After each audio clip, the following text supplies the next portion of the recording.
Bueno, ahora estás en ahora estás en modo pizarra, perfecto. Bueno, básicamente la primera transparencia lo que dice es que el mundo, salvo la parte mineral, está conformado por agua. Perdón. Está conformado por agua. El porcentaje de concentración de agua de cada individuo o de cada especie va a depender de la propia especie. Mientras en el ser humano tenemos un 70% de nuestro peso corporal es agua, en una agua viva sería el 90%. Si la dejáramos secar, no se está quedando absolutamente nada, es todo agua. Agua y ese cuerpo que en realidad es como una gelatina, ¿vieron? Adriana, ¿Cuál? disculpa, Sí, por favor. creo que tu cámara está dada vuelta y A no ver. vemos tu cara cuando explicas. Mi cámara, a ver, ¿y cómo la doy vuelta, mi amor? Creo que te tiene que aparecer ahí una flechita para girar la cámara o algo así en el celular. No sé si estás desde el celular o de la compu, ¿Y pero ustedes qué estarían viendo? vemos Ay, tu pie. a ver, Ahora a ver. sí. Bien, gracias. Gracias, gracias. Gracias. Porque como yo no veo nada más que la presentación, no los veo a ustedes, ¿está? Dale, muchas gracias. Bien. Entonces dijimos que los seres vivos, cualquier organismo está conformado por distintos volúmenes de agua. E independientemente de los volúmenes de agua que está conformado, todos los metabolismos que se dan en el cuerpo humano y en los animales y en las plantas requieren el agua como vehículo motor de transporte de sustancias y nutrientes. A través del agua es que es la vida. El agua básicamente es la vida. Dale la segunda.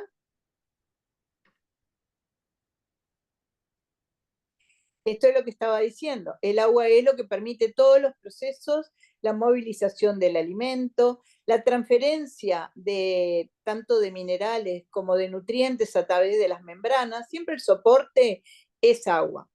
Incluso el exceso de agua que estamos teniendo es eliminado a través de la orina y la materia fecal. ¿Ustedes conocen alguna planta de aguas residuales?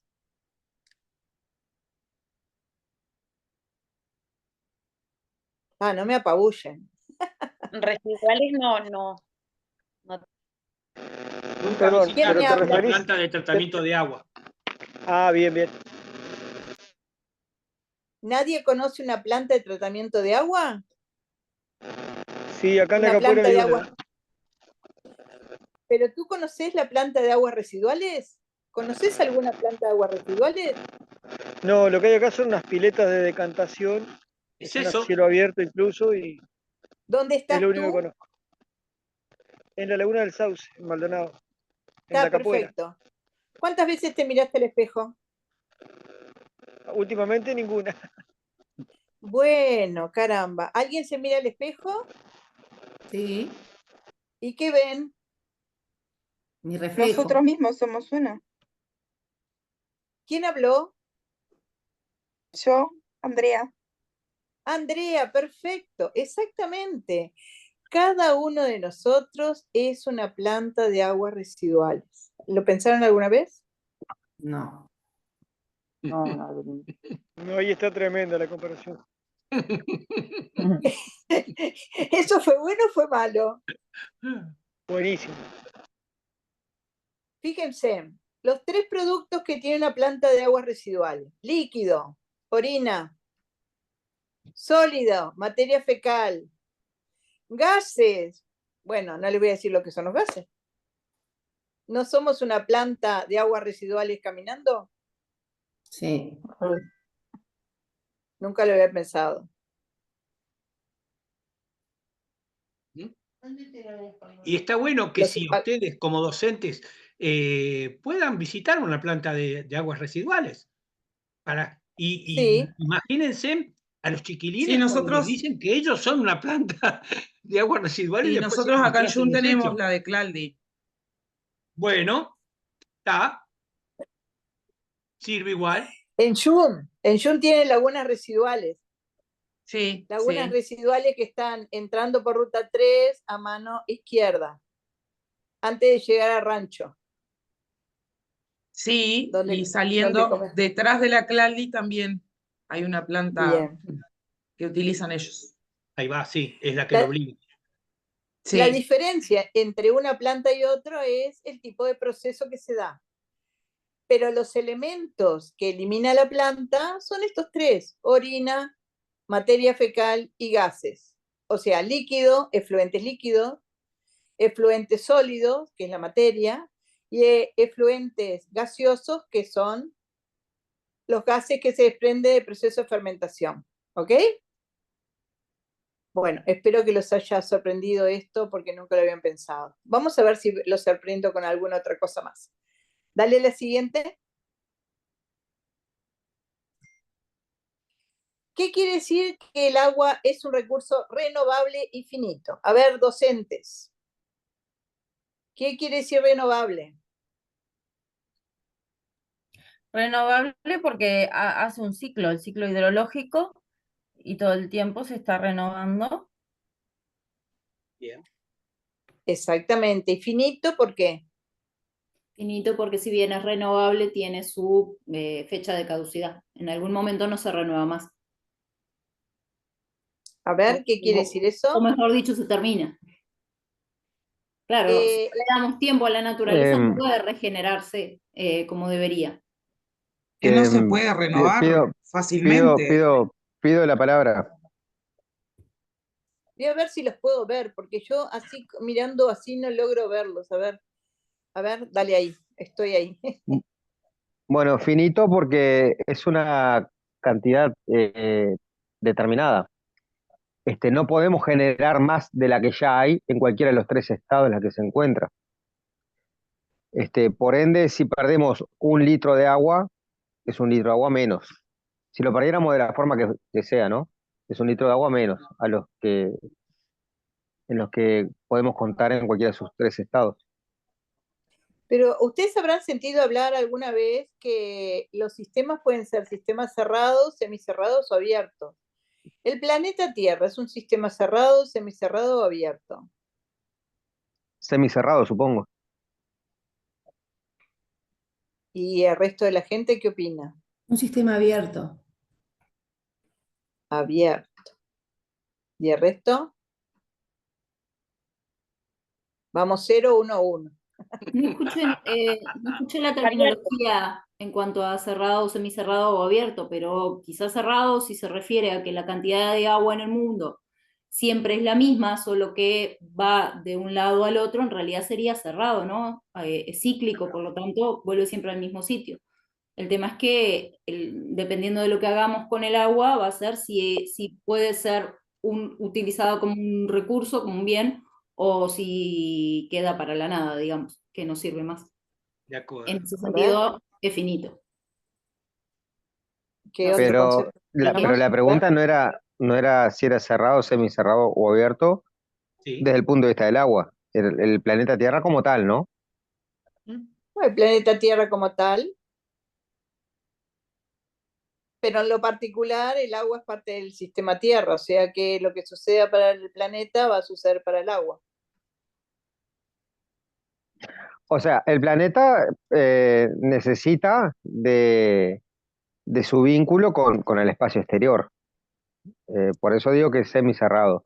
Es más lo que recibe, ya sea en forma de radiación solar o algún cascotazo que cae de vez en cuando que trae algún elemento, que, que lo que emite, más allá de lo que refleja, ¿no? Pero bueno, por eso a Para mí eso iba con lo sería, de semicerrado. para mí sería un sistema cerrado, ya que, o sea, solo cambia, comparte la energía con el entorno en sí mismo y no en sí con la materia misma que produce. Bueno, básicamente está Perdón. correcto. Sí, a ver. Yo también pienso que es un sistema cerrado en cuanto al ciclo hidrológico. Bien. El planeta funciona como un sistema cerrado a pesar de que recibimos radiación. Porque si funcionara como un sistema abierto, lo que sucedería es que perderíamos agua a la atmósfera, y de la atmósfera a la estratosfera, y de la estratosfera al cosmos. entonces nos iríamos secando, porque como no se genera nueva agua, imagínense que desde el inicio de la Tierra al día de hoy ya no tendríamos ni un gramito de agua. Entonces, existe una ventana de transferencia de materia y energía entre la Tierra y el cosmos, pero podemos asumir que sería como cerrado, ¿tá? A pesar de la energía solar, que sería un efecto colateral, digamos, que no estaría, o sea, la Tierra no está aportando hacia el Sol es el que aporta hacia la Tierra, ¿tá? Pero de la Tierra hacia afuera sería un sistema cerrado. Hay una pequeña ventana de cambio de energía y materia entre la Tierra, que sale de la Tierra, pero es muy pequeña. Entonces podemos asumir en términos generales que es un sistema cerrado. Por tanto, cuando digo renovable, como no sé si fue Claudia que lo dijo, quiere decir que el volumen de agua que tenemos en la Tierra es igual o muy semejante desde que apareció el planeta. Por tanto, dicho esto, ¿se pusieron a pensar ustedes que estamos tomando el agua que tomaron los dinosaurios? ¿O capaz que estamos tomando la orina de los dinosaurios reprocesada en el ciclo hidrológico? Se lo digo yo a mis alumnos de séptimo año y se ríen. Digo, estamos tomando pipí de dinosaurio. Y me dicen, ¿qué, profesora? Bien, pero es algo eso. que después no se les olvida más. Es un No se le ejemplo olvida que más porque le después... generaste una emoción. Es Claro. impresionante. Muchos alumnos me dicen, pero yo tomo Coca-Cola. Coca-Cola con pichí de dinosaurio. Le digo, ya sí. Pero la Coca-Cola también tiene agua. Si no tuviese agua, no sería Coca-Cola. Pero es una Bueno, forma divertida de que ellos se les quede grabadito, de que siempre hemos tenido el mismo recurso desde la época de los dinosaurios. Exactamente, desde el inicio de la Tierra estamos teniendo en cuanto a cantidad, el mismo volumen. Entonces, cuando hablamos de finito, ¿qué querría decir? ¿Qué es lo finito? Si el agua sería infinito, ¿por qué decimos que peligra el recurso agua? Estoy teniendo una mascota nueva y está acá con su patita tocándome. Hoy adoptamos a Blacky. Como recurso, ¿No se refiere es un a la recurso finito contaminación? porque si no lo regeneramos, se va a terminar. No, y porque es Creo que tiene que cuantificable. ver con el tema de la utilidad que le podemos dar en un futuro, ¿no? O sea, si se podría usar o no, dependiendo de la calidad. Bien, ese es el punto, porque si la cantidad es más o menos estable, lo que perdemos es calidad. No es que vayamos a no tener más agua, vamos a seguir teniendo agua cuando nosotros desaparezcamos. El problema es que la calidad, la condición de esa agua no va a ser aceptable para los usos en que el humano lo necesita y eventualmente la naturaleza. Por eso hablamos de contaminación. Entonces, cuando hablamos de recurso renovable y finito, lo que quiere decir es eso. Sol, basta, no hables. El finito es la calidad, no la cantidad. Sol, no. Se puso celosa la nena. ¿Se entendió el concepto entonces? ¿Sí? Sí, perfecto. Sí, perfecto. Sí. Bueno, vamos a ir a la otra transparencia, para porque me vuelvo al... ¿Y por Ahora qué? estoy. Pero todavía no... quedó una última pregunta que dice acá. ¿Por qué decimos que nos vamos a quedar sin agua? Sin agua como recurso utilizable para las personas, ¿no? O sea, Capaz que a la potabilidad del agua se refiere. claro. ¿A la potabilidad o a la calidad del agua? Porque Calidad. A la calidad. No es sin la agua calidad. por volumen, porque dijimos que el volumen va a estar siempre el mismo. El problema es que, aunque se vaya perdiendo la calidad, nosotros podemos, a través de procesos industriales, podemos mantener una cierta calidad. El problema es que hay un concepto de costos en que es tan extremadamente caro poder potabilizar un agua extremadamente contaminada que se hace inviable para la cantidad de población que tenemos en el planeta. Por eso ahí la calidad pasa a ser un recurso finito, ¿tá? Y lo que no debemos perder es la calidad del agua. La calidad, porque todavía no se han inventado, o sí están inventados algunos procesos. Ustedes vieron que se desala el agua de mar, pero ¿cuánto sale desalar el agua de mar? No todos los países lo pueden hacer. Los países ricos lo podrían hacer, los países más pobres no lo podrían hacer, entonces la gente moriría. Por eso el concepto de potabilidad por medios convencionales, que es una forma de potabilizar a bajo costo. Si aumentamos los costos no lo vamos a poder pagar. Básicamente termina siendo eso. Porque de hecho los astronautas reciclan su orina. Pero ¿cuál es el costo de reciclar su orina? ¿Y cuál es la contaminación cruzada que eso aporta? Porque no podemos infinitamente reciclar y reciclar las orinas. No. Hasta que no se descubra otro proceso, No ¿verdad? solo Porque eso. todo es un proceso de evolución de la industria. Adriana, Decime. ¿Sí? No solo eso. Estuve en Alemania viviendo y sí. Cuando me fui a tomar un vaso de agua a la canilla me dicen, no la tome. ¿Cómo no la tome? No, esa agua es reciclada. Y le digo, a ver, explíqueme si el agua del bote, el agua del bidet, el agua del lavatorio van a una torre de biodepuración y lo que depuran son los coliformes, etcétera, pero concentra metales pesados. Hablo año 89, aclaro. Hoy hay tecnologías que están, carbono activado con plata, etcétera, que retienen los metales pesados, etcétera, pero ¿qué genera? Genera un lodo que es un problema para esa ciudad y para ese país. Y ese lodo, por ejemplo, se quiso traer al Uruguay, el lodo de la ciudad de Nueva York se quiso traer acá al Uruguay, y el gobierno norteamericano nos condonaba la deuda externa que teníamos con Estados Unidos, ¿no? la global, ¿tá? Si nosotros aceptábamos ese lodo y nos recomendaban que lo usáramos en la fertilización de los eucaliptos, aunque ustedes no lo crean, ¿tá? Y ahora preguntamos, ¿pero por qué lo tienen? Si es tan limpito que lo usen ellos en sus árboles, ¿por qué lo tienen que mandar a otra parte del mundo? Porque ellos saben que ese lodo es un lodo cargado de metales pesados. ¿Entienden? Entonces, cuidado, porque las tecnologías pueden ser muy buenas, pero también tienen sus pros y sus contras, que es otro tema. Bien.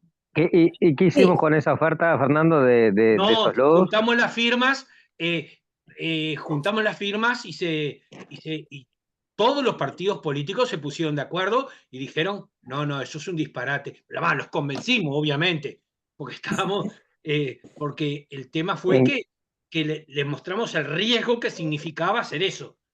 ¿Y en qué año fue esto? ¿En qué año? Fue con el gobierno del padre de nuestro actual presidente. Ay, estás loco, regalado estábamos. Bueno. No, pero mirá que se trabajó muy bien en esa época y se logró que que los políticos entendieran eso, quedó muy claro.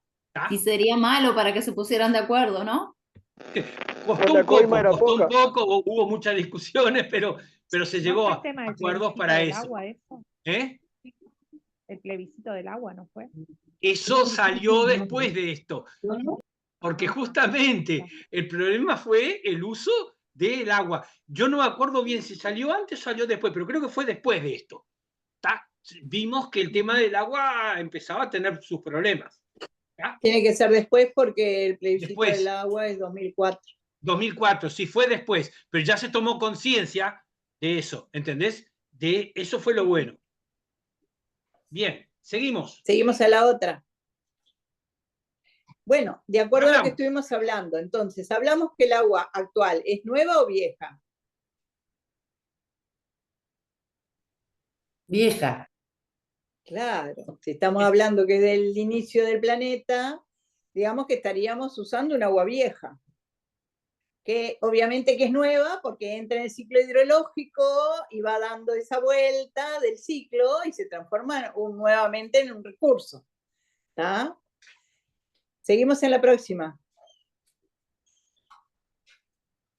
Bueno, esto es lo que estábamos hablando ahora. El agua, en realidad, en el ciclo hidrológico, termina siendo reciclada N cantidad de veces. ¿Cuántas veces? Y bueno, va a depender del tiempo en que el agua hace todo el ciclo hidrológico. ¿Tá? Porque el agua que se evapora de acá no cae acá. El agua no tiene fronteras. Lo que tenemos fronteras somos los humanos. Los animales tampoco tienen fronteras. Las fronteras no existen desde el punto de vista ambiental. Las fronteras existen desde el punto de vista político de los países, pero no desde el punto de vista ambiental. Por tanto, la contaminación de un país va a otro país. La contaminación no sabe para dónde va. El viento la lleva, el agua la transporta, etcétera, etcétera. Los que tenemos límites somos los humanos, como siempre, ¿no? Nosotros nos hacemos trampa al solitario. Ahí va. Dale otra. También ya lo dijeron. Sí, exactamente. ¿Seguimos? Bueno, la conformación del agua, ustedes saben que son dos moléculas, hidrógeno y oxígeno. Vieron que ahora se está hablando del hidrógeno, ¿no? Bueno, es el disolvente universal porque el agua en su composición química tiene pH 7. pH 7 es neutro, ni básico ni alcalino. Por tanto, no acciona en ninguna de las reacciones, simplemente funciona como un transporte. O puede ser dilución, yo puedo diluir. Es más, en antaño, el planeta, no Uruguay, todos los países del mundo, cuando se aportaban efluentes a algún cuerpo de agua, se manejaba como concepto de cuerpo que emite y cuerpo receptor los volúmenes. Cuando el cuerpo receptor podía diluir el contaminante, se entendía que era una buena política, y de hecho, muchos de los caños emisores que hoy nos contaminan o que nosotros visualizamos como que nos están contaminando, vienen de esa época de construcción, donde el concepto que se manejaba era el concepto dilución. Hoy se maneja otro tipo de conceptos que no es solamente dilución, sino que lo que se tiene en cuenta es cantidad por kilómetro cuadrado. Ustedes saben muy bien que los cauces de agua nacen muchas veces en montañas o en zonas altas, y en esos lugares hay poco volumen de agua, porque el agua que llega al suelo en general tiende a infiltrarse y no a escurrir. Se infiltra, va hacia abajo, hacia las napas. Entonces el volumen de agua que hay en superficie es menor. Por tanto, en esas zonas muchas veces no existen cuerpos de agua permanentes, son cuerpos de agua intermitentes. Entonces, cuando queremos tirar un efluente a una cañadita, resulta que la cañadita pasa a tener solo el volumen de agua del efluente que nosotros tiramos, porque normalmente no hay agua que esté corriendo por ese efluente. Entonces, OCE tiene ese problema en más de 75 localidades en el país. Entonces ahí es un tema interesante. No voy a entrar en políticas de Estado, pero es un tema que todos los uruguayos deberíamos pensar. A veces los uruguayos culpamos a una institución por esto, por aquello, pero perdemos de vista que lo que sucede en una institución es respuesta de nuestras acciones. Si yo construyo un pueblito en un lugar donde el efluente que estoy tirando, la única cañadita que tiene el pueblito, no tiene agua, obviamente que yo como individuo estoy contaminando ese ambiente. Y yo le puedo pedir a una institución que ponga una planta residual, pero el problema es costo-beneficio. El volumen de dinero que hay que aportar para construir una planta residual muchas veces no justifica el volumen de personas que hay en un pueblito. Y ahí es la dificultad que tenemos como uruguayos de poder cubrir con saneamiento lugares donde es muy difícil poder tener líquido para hacer un vertido, porque a su vez el ministerio nos pide verter bajo determinadas condiciones.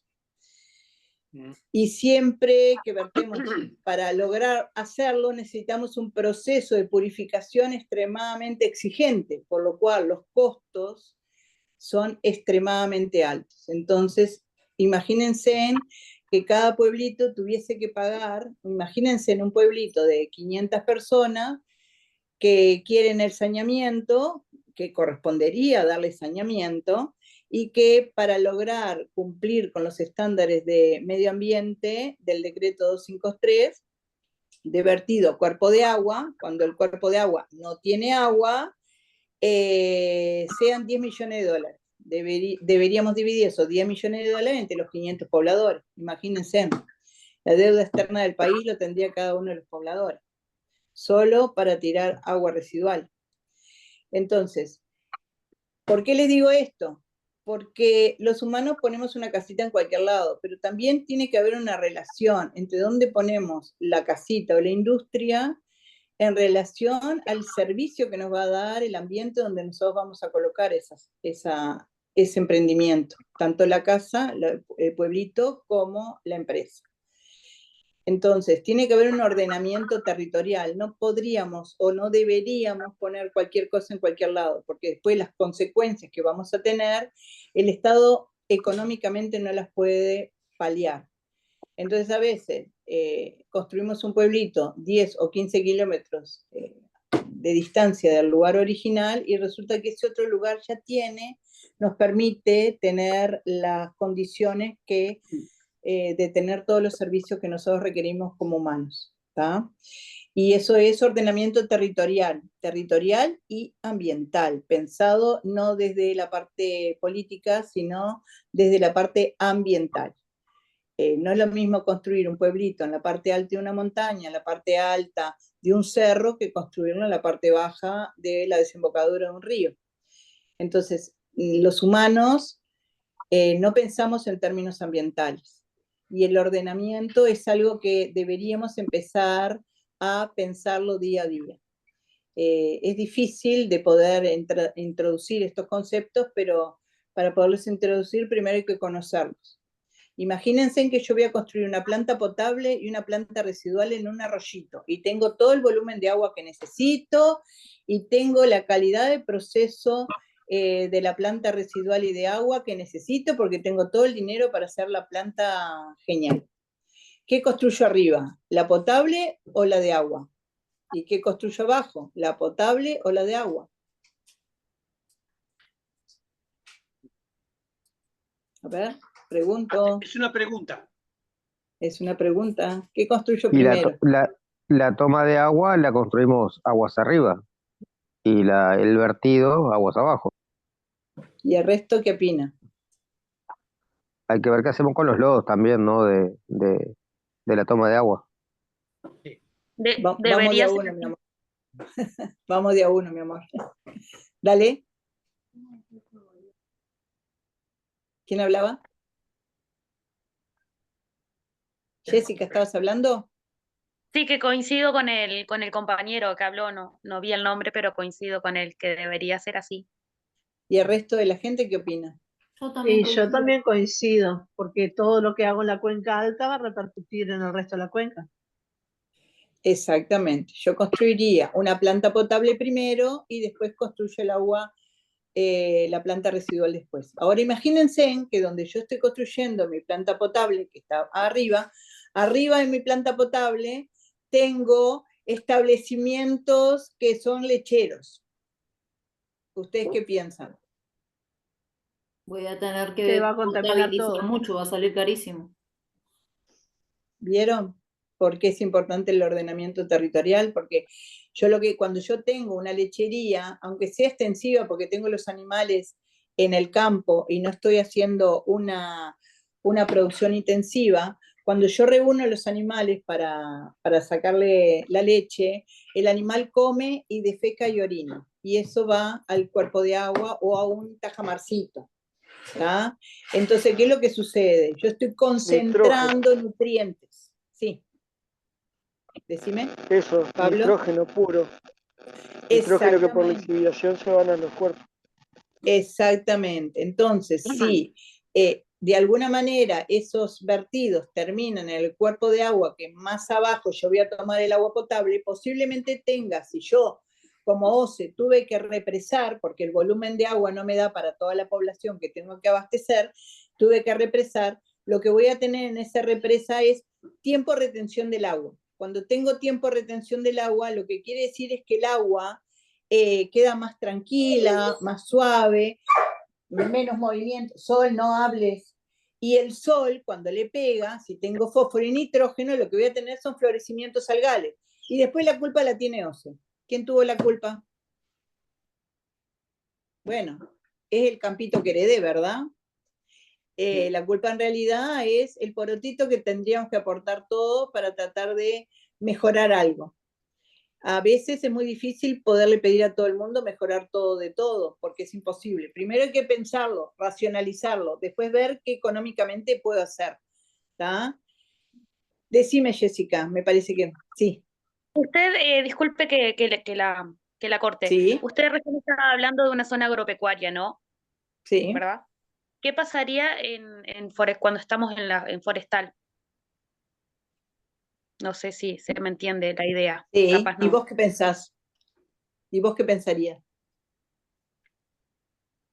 Y como que hay muchos químicos, ¿no? En la vuelta, puede ser.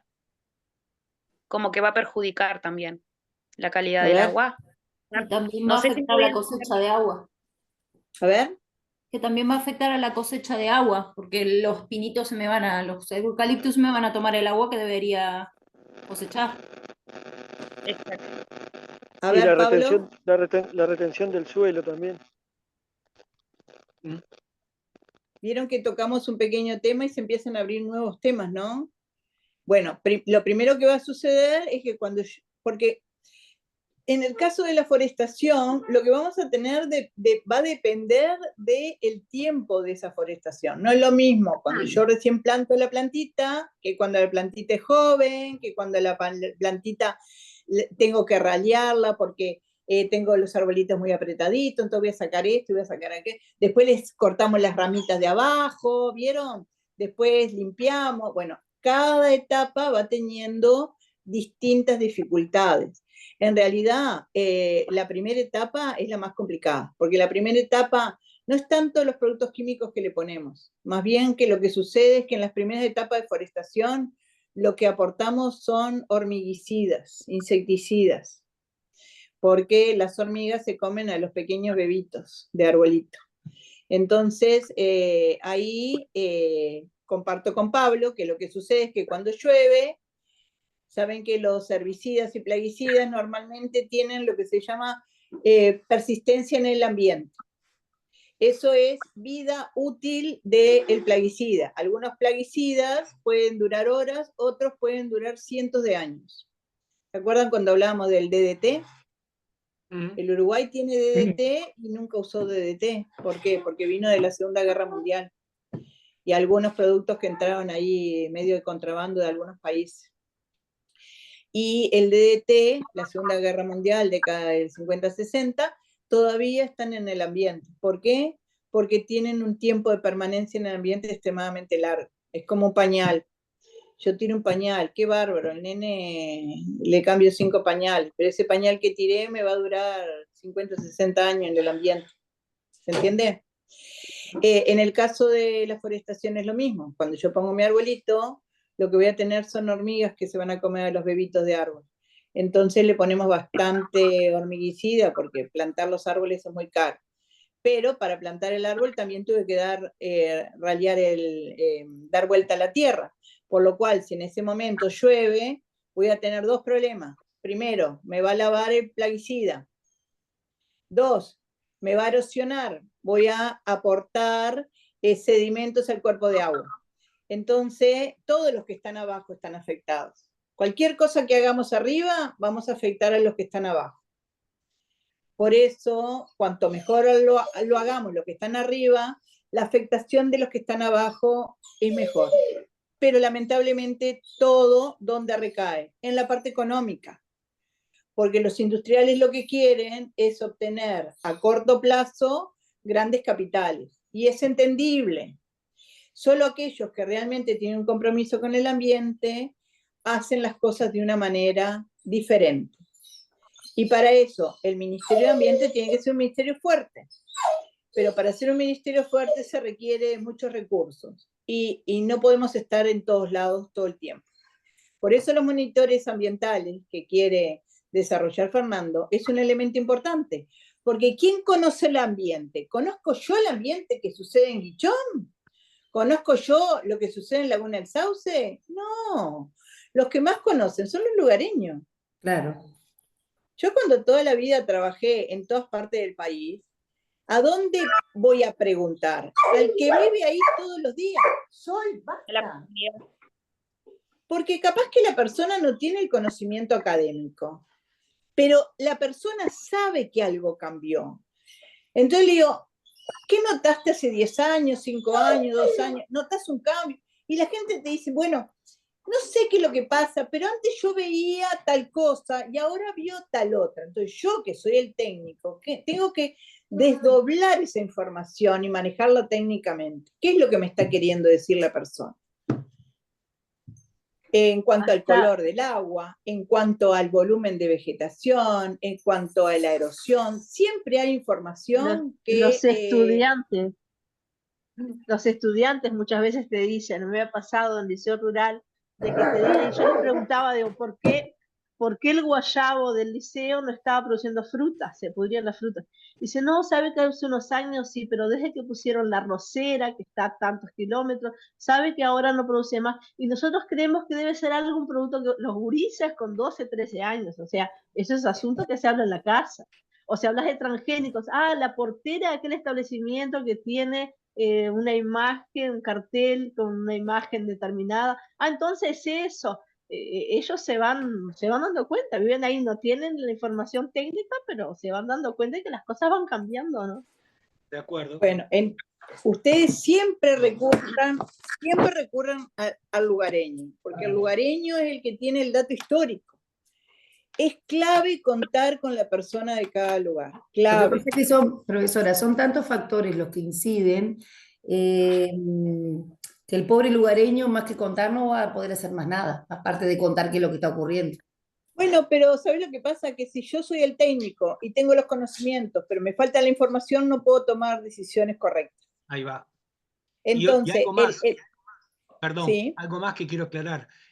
Si llevamos adelante el proyecto de monitores ambientales, lo que van a tener es un portal con el mapa de Uruguay por departamentos. Vos tocas arriba del departamento, se te despliega la red hidrográfica del departamento y vas a tener una cantidad de pestañas y una de ellas es contaminación tóxica, contaminación por nutrientes, contaminación patógena, contaminación orgánica. Entonces, ya el técnico va a tener en forma inmediata los datos ahí, porque de esa es la idea, justamente. Sí, claro, tenemos los datos, pero si no, perdón que te corte, porque ustedes hablan y a mí se me vienen tantas cosas a la cabeza, porque digo, tenemos los datos, claro, porque yo vivo en una zona que hace 50 años en el mismo lugar, tengo un arroyo que atraviesa todo el departamento de San José, que es el Mayada, o gran parte de él lo atraviesa. Estoy a una cuadra de él con una contaminación impresionante. Y entonces mi esposo y yo con el palito y el clavo sacando, pero sacamos hoy al otro día y el doble de lo que hay. Un lugar donde se empezaron a construir, se rellenó todos los alrededores del arroyo, y por eso las últimas 2 lluvias importantes nos hemos visto inundados, cosa que nunca en la vida ocurrió. Y nadie hace absolutamente nada desde la parte del ordenamiento territorial de la Intendencia, ¿no? Entonces yo digo, uno tiene el conocimiento, esto de saber por qué, pero si los actores que deberían favorecer para que esto no ocurra, o para que se drene el río, o para que se limpie el cauce, no lo hacen, uno está... ¿Me explico? Sí, Claro, te tú entiendo. Sí, que no tenemos la totalmente, Karina. Pero Sí. lo que pasa es que este tipo de charlas que tenemos, viste, tienen que ser fundamentales porque, a ver, nosotros ya somos gente grande y cambiar los hábitos de la gente grande es muy difícil. pero en esta charla tenemos muchos docentes. Si ustedes empiezan a dar conocimiento a la gente joven, mañana esa gente joven pueden ser diputados, senadores, ministros, pueden tener un cargo ejecutivo de toma de decisiones y pueden actuar en el ambiente. Lamentablemente nosotros tenemos que esperar a que sucedan políticas de Estado, pero a veces las políticas de Estado hay que empujarlas desde abajo. Yo sé que la sociedad es muy difícil de organizar, pero cuando la sociedad se ha organizado, se han logrado cosas. Por ejemplo, el vertedero de Empalme Olmos, el vertedero industrial, ¿viste? Y municipal, lo sacaron. Hoy justo mi perrito nuevo, el que adopté, es de Empalme Olmos, y hacía muchos años que no me metía en Empalme Olmos. Y la verdad que Empalme Olmos ha crecido increíble. Y yo digo, qué lindo este pueblito. ¿Viste cuando te hacen un pueblito de casitas bajitas, todas con jardincito, todas prolijitas, muy, muy limpito? Pues si le iban a meter un basurero en el patio de las casas, ¿te das cuenta? Sí. Entonces Y digo, ojo, y el otro que también lo frenamos, el del Arroyo Solís, el Solís Chico. Ahí también, que iba a ser hecho en Soca, mejor dicho, el Cerro Mosquitos, también. Digo, cuando la sociedad se organiza, se logran cosas. Cuesta, a veces cuesta más, menos, pero siempre hay, nunca hay que descreer, porque si yo descreyera, te soy honesto, yo ya hubiera abandonado todo esto, pero yo todavía creo que, pero la sociedad, como dice Adriana, hay que organizarse. Si no nos organizamos, usemos las ONGs que están en territorio, o creemos que, perdón, o armen una ONG dedicada a eso, y Senadesu apoya y les ayuda a sacar la personalidad jurídica. Nuestra organización es de facilitación socioambiental, por lo tanto, siempre van a contar, o si necesitan fondos, vemos cómo lograrlos y busquemos la fórmula. Estamos para eso. Por eso que ahora les voy a enviar cómo funcionamos nosotros. Funcionamos mediante centros de entorno común, ¿tá? Y ustedes van a ver de qué se trata esta filosofía, ¿tá? Entonces, la idea un poco es esa, ¿no? De que siempre hay que pensar positivo. El no ya lo tenemos. El tema es lograr el sí. Y se puede, créele que se puede. Hoy ya hay mucha más conciencia ambiental que antes. Lo que tú decías, yo también lo pensé alguna vez, ¿tá? Pero hoy no. Hoy puedo decir que tenemos una conciencia ambiental un poquito mejor que la que teníamos antes, ¿tá? Nuestra organización está en educación ambiental hace 30 años. Comparto, Karina, que es muy difícil hacer la transformación, pero te voy a poner un ejemplo que siempre se lo pongo a mis estudiantes. Si yo voy a tu casa y tiro un grano de arena, ¿tú lo ves? No. Si tiro un montoncito de arena, ¿tú lo ves? Bueno, depende de dónde lo tire, lo veré, si no, no. Si yo pongo se una nota, duna, no lo veo. Si yo pongo una duna en tu casa. Sí, obvio que lo noto. Bueno, una duna, si yo salgo al espacio, las naves, los astronautas logran ver el cordón de dunas de la Tierra desde el cosmos. Y si vos te pones a pensar que una duna es un granito, y yo tiro un granito y tú no lo ves, o sea que la sumatoria de granitos es lo que genera una duna. Cada uno de nosotros hoy podemos ser un granito. No vamos a verlo nosotros en nuestra vida biológica, porque el mundo está cambiando y lo que necesitamos es entrenar a la gente joven. Sí. Que van a ser los que van a hacer el cambio, que van a tener la cabeza que nosotros no tenemos. Sí. Porque estás aprendiendo esto ya de grande, tú no tenés 10 años. ¿Entendés? Tú tenés que pensar para poder actuar. Y la gente joven actúa sin pensar, porque ya lo tienen nacionalizado, internalizado, porque lo aprendieron. Es como el cinturón. Se suben al auto y se ponen el cinturón. Sí. Y vos tenés que pensar, ay, no me puse el cinturón. Sí, es cierto. ¿Ah? Entonces, nosotros tenemos que bregar por esa gente. Nosotros ya somos grandes, nosotros fuimos los generadores de estos males. Entonces ahora para transformar necesitamos educar a los que vienen atrás nuestro. Lamentablemente le dejamos todos los residuos, ¿no? Esa es la verdad. Y digo, ustedes le están dejando todos los residuos y todas las cosas horribles a vuestros hijos. Yo no, porque no tengo hijos. Mis hijos tienen 4 patas, así que lamentablemente sí, le estamos dejando una herencia maldita. Esa es la verdad. Pero bueno, cada cosa que hagamos es importante que lo vayamos racionalizando. Por eso el ordenamiento territorial. Vieron que algunas intendencias hoy están trabajando en ordenamiento territorial, pero a veces el ordenamiento territorial es local. Imagínate que vos tengas un ordenamiento territorial local en el río Uruguay. ¿Cuántas ciudades hay en el río Uruguay desde las nacientes en Brasil hasta la desembocadura en Colonia? Y cada una de las actividades de todo el sistema productivo que sucede arriba de un punto se va acumulando a lo largo del río. Entonces, ¿de dónde es? Y en el río de la Plata, bueno, claro, por supuesto, pero el río Uruguay, estoy hablando solo del río Uruguay, porque el río de la Plata es río Paraná y río Uruguay simultáneamente. Más la influencia del océano cuando entra por el viento este, ¿está? Y ahí se dan otro tipo de procesos. Es muy difícil ver a la gente... ¿Perdón? Dale, ¿Puedo hacer un Pablo. aporte? Sí, por favor. Vos sabés que eso que estaban diciendo recién, de formar a las futuras generaciones, porque nosotros ya no vamos a poder hacer nada, lamentablemente es así, lo puedo confirmar, porque acá en la Capuera, en Laguna del Sauce, nosotros empezamos a denunciar la eutrofización en 2010.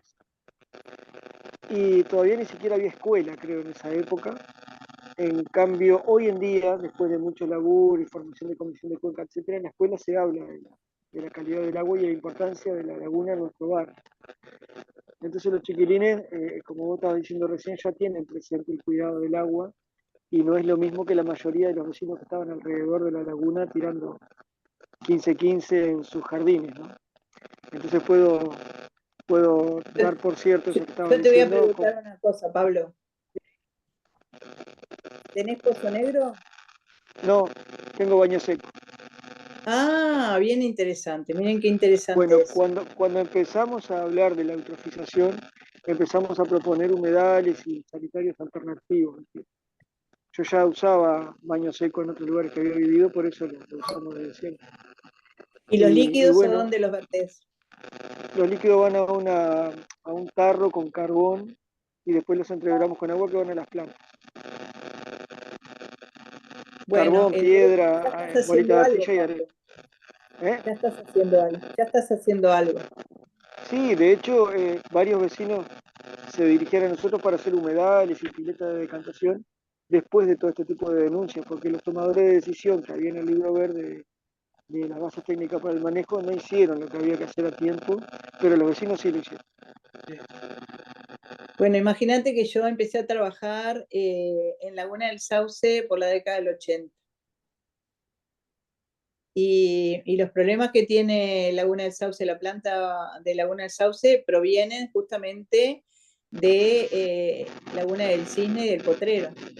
Sí. Porque el viento dominante viene de, digamos, de Pan de Azúcar, que pasa por la del Cisne y del Potrero, y va en dirección exacta de la toma de agua. Aunque no lo puedas creer. Sí, somos conscientes. Entonces, para tomar medidas, lo primero es entender qué es lo que está pasando, porque yo no puedo tomar acciones si ni siquiera me doy cuenta que está pasando algo, ¿entienden? Entonces es importante entender primero qué está pasando, qué estoy haciendo yo para esto que está pasando y cómo yo puedo hacer algo diferente para que aporte menos.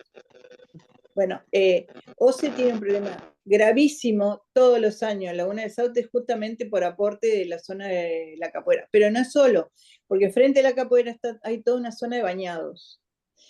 Y desde muchas décadas atrás habían plantaciones de papas.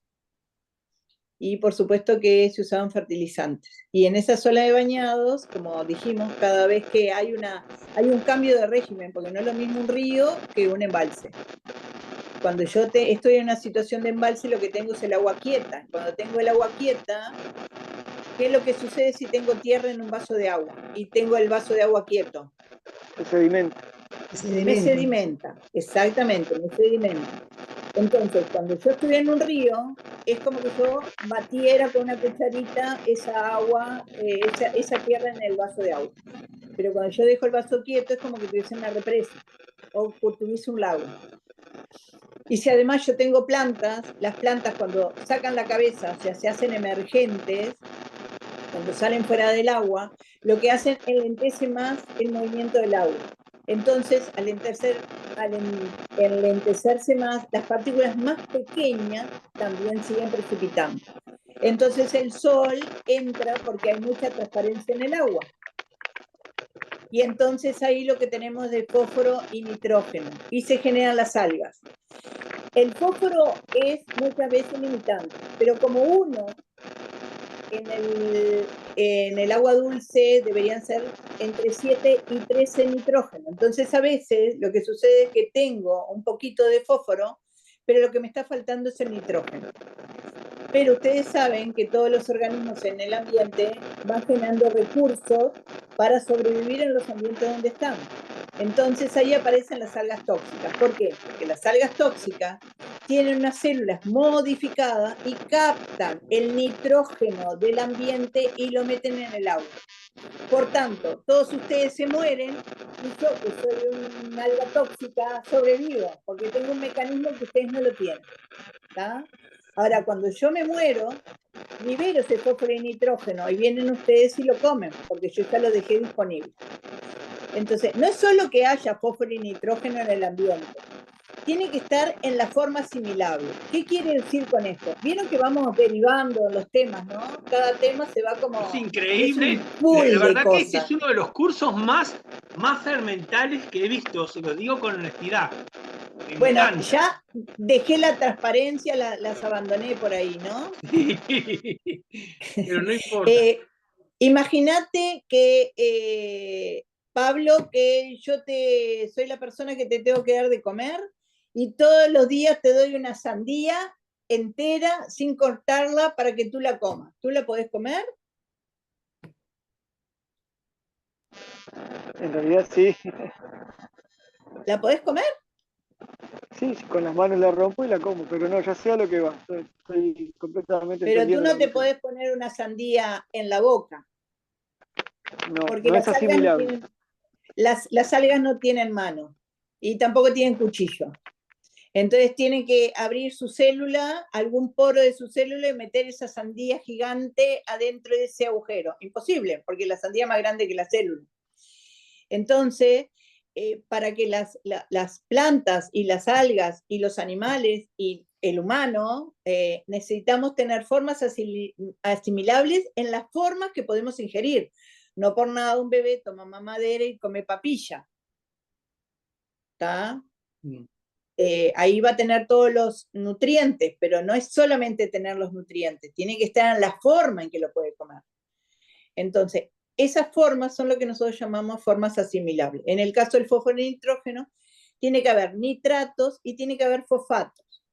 Pueden haber muchas otras formas de nitrógeno, porque podemos tener nitrificaciones, desnitrificaciones, entonces podemos tener amonio, nitrito, pero esas no son formas que consumen las algas.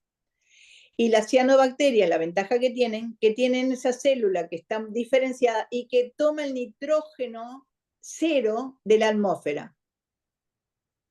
Porque ustedes saben que el nitrógeno, NX, es uno de los gases invernaderos. ¿Tá? En la atmósfera se dan todos los procesos de oxidación y reducción de todos los procesos que suceden en la Tierra. Por eso, dependiendo del elemento que está en la atmósfera, es lo nocivo o no que puede estar. Exacto. Entonces, genéricamente, cuando hablamos de nitrógeno, hablamos de NX, genéricamente, porque estamos hablando de todas las formas nitrogenadas. ¿Tá? Por algo dicen que los gases de las vacas, el amonio que generan las vacas, los gases son de efecto invernadero. Y esto me lleva a otra cosa. Ustedes vieron que hay bonos ambientales. Entonces los bonos ambientales son aquellos países que tienen menos cantidad de aporte de gases de efecto invernadero en el ambiente. Entonces eso, de alguna manera, las instituciones internacionales premian con créditos blandos a aquellos que están aportando menos cantidad de elementos contaminantes o de efecto invernadero al ambiente. Pero algo ¿qué es más lo que quería, sucede? perdón, algo que quería agregar es que Sí, dale. dijo, con el tema de los fertilizantes, ya estamos trabajando en un proyecto en Senadesu de producir un mejorador de suelos que le llamamos biofertilizante, a partir de la molienda de determinados tipos de rocas y el agregado de materia orgánica, y que supuestamente, de acuerdo a lo que dicen, sustituiría totalmente a el NPK. Entonces, ya digo, los caminos se están abriendo. Lo que pasa es que demoran tiempos y hay un tema también de dinero, obviamente, porque hay que poner una inversión y que de repente muchos uruguayos no estamos en condiciones de hacerlo, pero se está caminando por eso. Estamos buscando inversores. Hay toda una... ya estamos trabajando porque siempre decimos, no nos quejemos. Yo siempre digo, no me traigan quejas, tráiganme soluciones. Tráeme la queja, pero con una solución. ¿Tá? Entonces, y justamente hubo gente que dijo, mira, yo creo que me está pasando esto, que por esto hay, pero acá encontramos una solución que es esta. Eso es la idea de trabajar. Y yo vuelvo a decir, uno en 30 años vio mucha desmotivación, gente que abandonó el tema ambiental, ¿tá? Sí, pero hay otros que no y que todavía creen que se puede. Vuelvo a decirlo, entre todos. Perdonen que insista con ese concepto, pero es importante. Perdona, Adriana, que te interrumpí. No, me perdí el hilo en lo que estaba, perdón. Sí, porque lo que estaba hablando de los efectos invernaderos y... sí, de los bonos ambientales. Ustedes vieron que siempre hay una para adelante y dos para atrás, ¿no? Entonces, mientras algunos países están invirtiendo para tener bonos ambientales y mejorar parámetros ambientales, otros países, que son los contaminantes, compran esos bonos ambientales para tener más derecho a contaminar.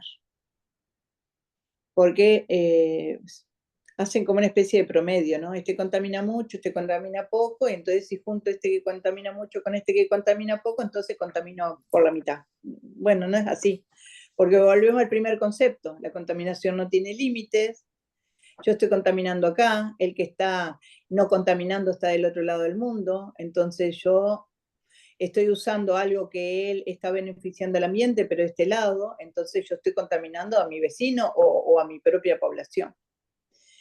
Entonces, vieron que los conceptos ambientales son muy difíciles de manejar, no se pueden manejar. Disculpa. Sí, por favor, dale, Federico. En eso de los bonos ambientales hay una relación, esto es una pregunta, hay una relación, ¿no? Entre lo que emite el país en la sumatoria de sus industrias y lo que es capaz de almacenar según su superficie, digamos, en bosques u otros ecosistemas que puedan acumular carbono. Que tengo entendido que los océanos son los principales ecosistemas acumuladores de carbono. Pero, o sea, esto es una pregunta, es así, ¿no? Sí, cuando vos hablas de contaminación, lo que se hace es un balance entre el aporte, digamos, entre lo que sumás y lo que le restás por procesos. Yo tengo una planta residual que tiene un buen proceso de degradación de la materia orgánica y reducción de efecto invernadero, de gases de efecto invernadero, entonces eso me resta a mi aporte global. ¿tá? Pero para poder hacer esas cuentas, lo primero que tenemos que hacer es saber de qué estamos hablando. Y ahí me remito a otro punto. Vieron que voy como derivando, ¿no? Perdonen que voy como derivando, pero quiero que ustedes vayan entendiendo la magnitud que tiene trabajar en ambiente. No podemos trabajar en un solo parámetro. ¿A dónde derivo? Ustedes vieron, alguna vez sintieron hablar de las ISO 9000, ISO 14000, ISO 18000, las hizo UNIT. UNIT es uno de los que está capacitando, ¿tá? Bueno, las ISO 14000 son la que evalúa todos los aspectos ambientales de las contaminaciones y mejoramiento. Entonces, saben que hay un curso dentro de la capacitación de especialista en ISO 14000 que se llama ciclo de vida. Porque lo primero que tenemos que ver es el ciclo de vida. ¿Qué quiero decir yo con ciclo de vida? ¿Qué piensan ustedes que quiero decir yo con ciclo de vida?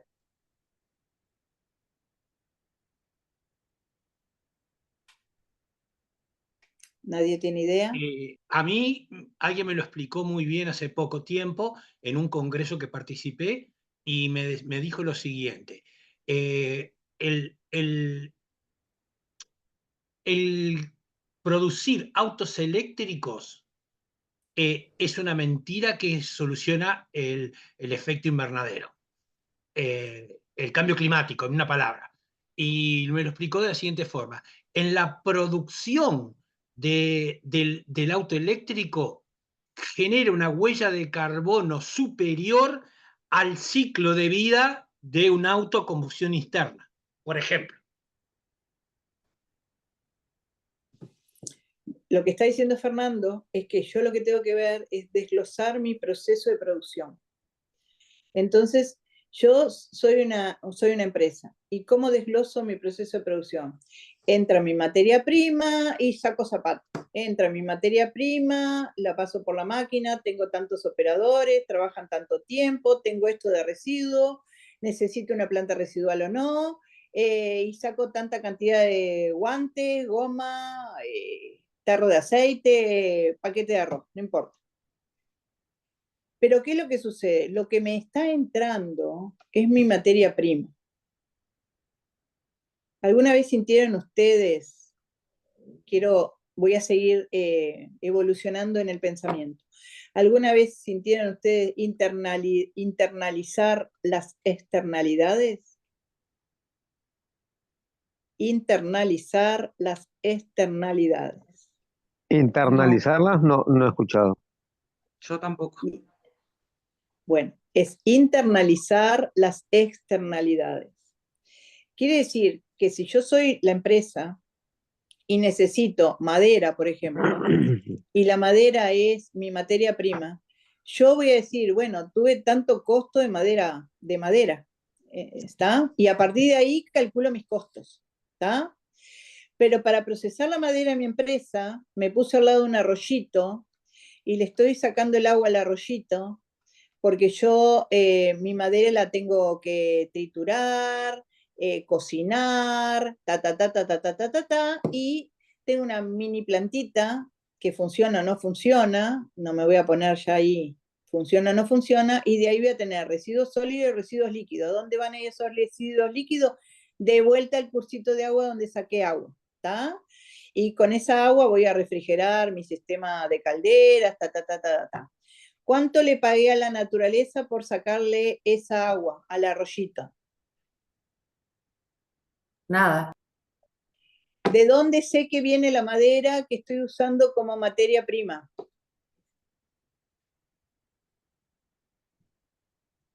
¿Qué es lo que pagué? El árbol, ¿verdad? ¿Cómo sé cuál fue el cultivo? Si fue bueno, bien manejado, mal manejado. ¿Cuál fue el agua que se usó para ese cultivo donde yo voy a tener mi madera? Nada. A mí me importa que mi arbolito, en vez de valerme 10 pesos, lo conseguí por 5. Y si lo consigo por 3 o por 2, mejor, porque así tengo más ganancia. Pero todo lo que está del árbol para atrás, que es parte del proceso industrial de tener mi árbol, el proceso de la naturaleza como proceso industrial natural, ¿tá? No lo tengo en cuenta. Entonces, lo que se dice es que los procesos productivos no internalizan, no ponen adentro de sus costos las externalidades. Externalidades es lo que le toman al ambiente. Porque yo voy a tener 10 pesos mi arbolito que me lo vendió alguien, pero ese señor lo cultivó, sacó producto de la naturaleza, tomó agua de la naturaleza, etcétera, etcétera, y no se lo pagó a la naturaleza. Y contaminó la naturaleza. Y después toda la hojarasca, todo lo que le sacaron al árbol que no es productivo, lo quemaron y volvieron a contaminar con fósforo y todo eso son las externalidades. Y el señor que produjo tuvo sus guantes, tuvo su tablón, tuvo su goma, tuvo su auto y tiró agua contaminada y tampoco le pagó a nadie. No le paga a la naturaleza. Entonces a eso se le llaman que no se tuvo en cuenta en el precio de producción las externalidades de la producción. Entonces el ciclo de vida que tiene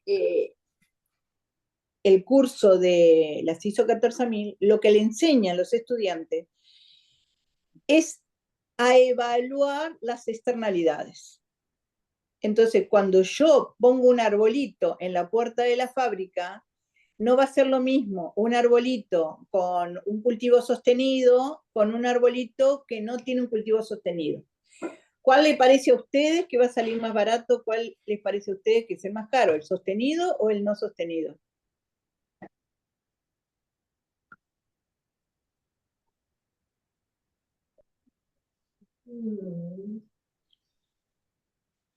¿Ninguna opinión? ¿Puede repetir la pregunta? Para mí es muy Sí. difícil de saber.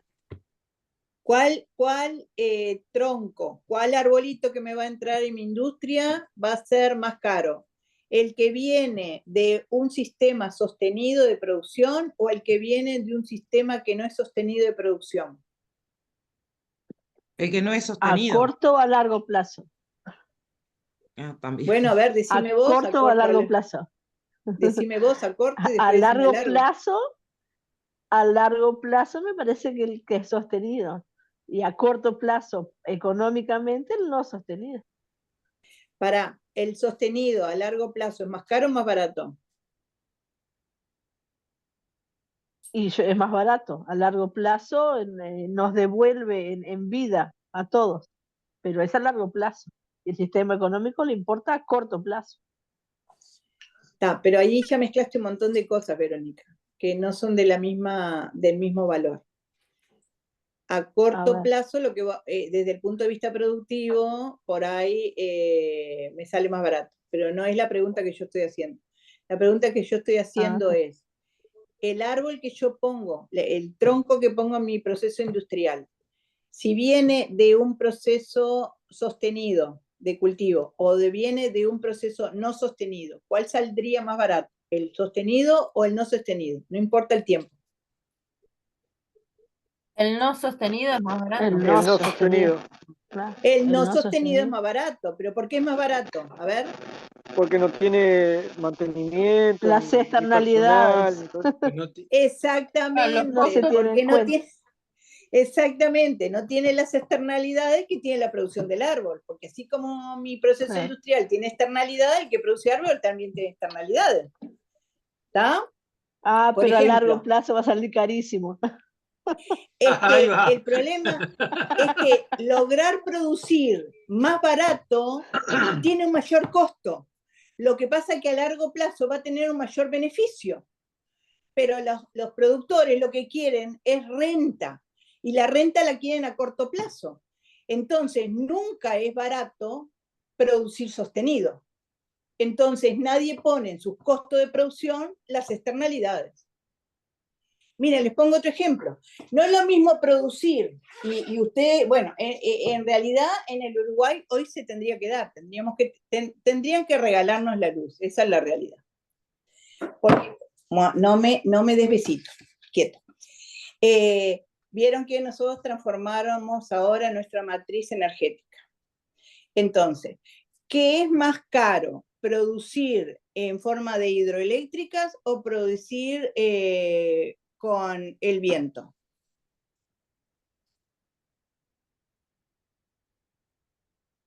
La hidroeléctrica es más cara. La hidroeléctrica, exactamente. Entonces, la hidroeléctrica era nuestra forma convencional que tuvimos desde el siglo pasado de producir energía en el país. Es más cara sería la central economía eléctrica. y en contaminación. Exactamente, estamos hablando en costos económicos y en costos ambientales. Pero, por ejemplo, más cara que la hidroeléctrica sería la Central Valle, porque además tengo quema de combustible fósil, ¿ok? ¿Tá? Entonces, en la medida que yo bajo los costos y mejoro la tecnología, debería bajar el costo del kilowatt que nos cobran. ¿Tá? Entonces, hoy tenemos un fuerte componente de producción eólica. La producción eólica es más limpia, es más barata generar esos molinos y a lo largo del tiempo es mucho más barata la producción. Y no tiene la contaminación que tiene la hidroeléctrica, y menos la contaminación que tiene la Central Valle. ¿Tá? Entonces, ese mejoramiento de tecnología debería verse traducido en una reducción de los costos de producción. Después vienen otros problemas que son políticas, estrategias políticas, yo qué sé, que ahí yo estoy viéndolo del lado ambiental, ¿ok? No lo quiero ver del lado económico porque nos tendrían que regalar la luz, esa es la realidad. Ahí va. ¿Tá? Entonces, esos cambios de tecnología, es como dice Fernando, está muy bueno que el mundo apunte a los autos eléctricos, pero la realidad es que para producir hoy un auto eléctrico tenemos una cantidad de residuos más tóxicos que para producir los autos convencionales. Lo que pasa que en la medida que empezamos a transitar por esa nueva tecnología, lo que uno esperaría sería que vayan mejorando los procesos. Porque vieron que primero hablábamos de baterías que duraban 3, 4, 5 años, ahora ya estamos hablando de baterías que duran 8, 10 años, y capaz que en un tiempo estamos hablando de baterías que pueden durar 50 años.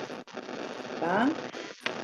Entonces... Pero además, el tema de las baterías está fenómeno, que duren 50, pero también el litio, por ejemplo, en los autos eléctricos no hay tanto litio en el mundo como para seguir produciendo baterías. Y no se sabe qué hacer con los residuos. En cuanto a eso, perdón, me quedé pensando en varias cosas, ¿no? Porque también la producción de los molinos llevan una cierta cantidad de componentes minerales, de la misma manera que ahora que vos mencionabas el litio, ¿no? Que no solamente hay un pasivo ambiental muy grande, ¿tá? Porque el pasivo de la minería es irrecuperable, sino también el costo, la sustentabilidad social que queda en la nada, ¿no? Porque ¿de dónde vienen las tierras raras? Bueno, para los celulares, el coltán, el cobalto. Es complicado el tema de analizar, me parece. Se dan cuenta que ahora ya metimos nuevos componentes dentro de los costos, que tampoco lo estamos teniendo en cuenta. O sea, esas externalidades tampoco están sumadas. ¿Sí? Entonces, si nosotros lográramos sumar todo eso, lo natural, lo social, lo industrial, lo productivo, podríamos tener realmente un costo real de lo que estamos produciendo. Pero los chinos cada vez consumen más materia natural y cada vez producen más y cada vez a menos costo. ¿Por qué? Porque van y roban las cosas en otros países.